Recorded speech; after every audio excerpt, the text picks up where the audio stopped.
Unbelievable. So what they got is a forked tongue, comes out, tastes the air, comes back in, and there's a gland called a Jacobson gland, and that talks to the brain.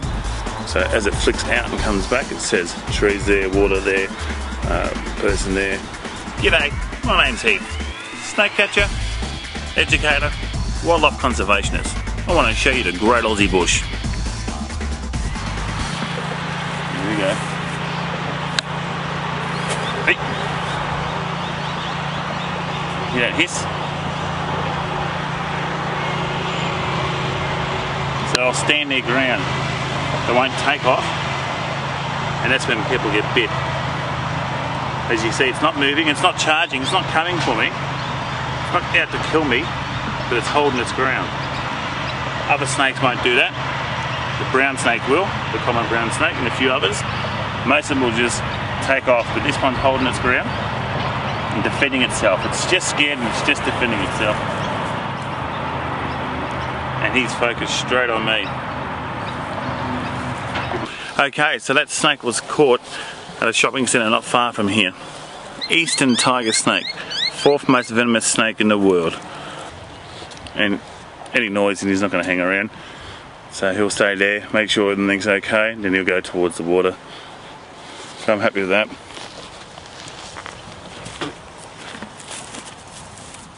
My name's Kayleen Morahoo. I'm Heath Morahoo's wife. We met back in 1996. We got married in 2001, and since then we've had 3 boys, Jacob, Shannon and Austin. My lounge room with Shannon and Jacob, my 2 older boys. Good day. How you going? Are you scared of snakes? Nah, we're used to them. We're used to them. We actually really like them, me and Shannon. But when some people come over from other seas, if they see like a snake or something, they'll get all scared with it. Whereas we Aussies, oh, it's okay, it's just a snake. What do you do if you got bite? If you get bite for a snake here? If you get bit by one, Yeah. you ring the ambulance. Yeah. And AAA. Oh, And stay still or move? Yeah, no, stay still. Stay still. So the more you move, the more you pump it through. Okay. So if you get bit, say here on the arm, you pull a bandage out. That's why you should carry a bandage when you go along here. Okay. And you put the bandage on about 3 or 4 times where you got bit. Then you go up and down, not too tight, and call an ambulance. Yeah, sometimes I have concerns about Heath with his work. The main thing that concerns me is him being bitten by a venomous snake. I've been scared.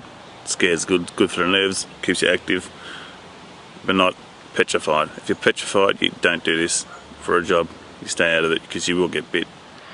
Well, when I describe my life to people, I tell them it's actually a lot of fun, even though it's not something I was into to begin with. It's something that's grown on me, but I tell them, you know, that we have these snakes and we have a crocodile at home, and people freak out, but I'm like, no, that's really cool, you know, it's not as bad as you think. And come with me, an Australian echidna. Found all around Australia, Tasmania. They get bigger than this. I'm not sure if this is a boy or a girl. I do know one thing, it's got a really cool haircut. I used to have mine like that when I was a teenager. And on our 5-cent coin is definitely one of the faces of Australia. He's got good smell. You can smell ants all around here. You'll find out where the majority of them are. A nest. I think he's onto a nest now. That's why he's here.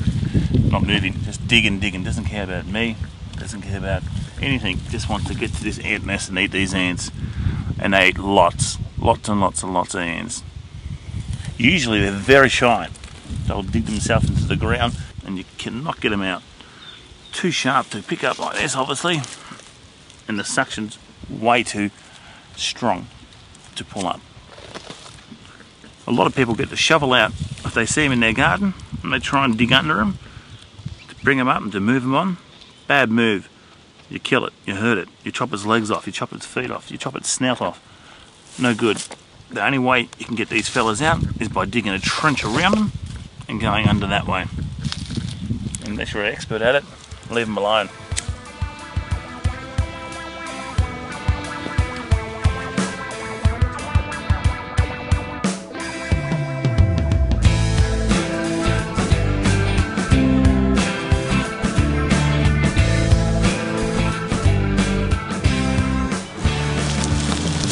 Absolutely gorgeous.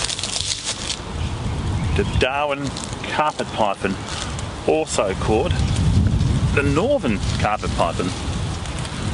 My favourite python in the whole wide world.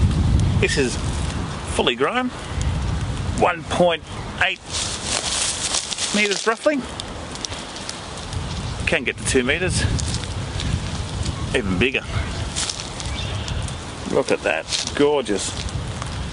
Very strong, very arboreal, loves to climb. They spend a lot of their time in trees. They love eating birds, absolutely adore birds. This one here is a common wombat. These little fellas are faster than what you think.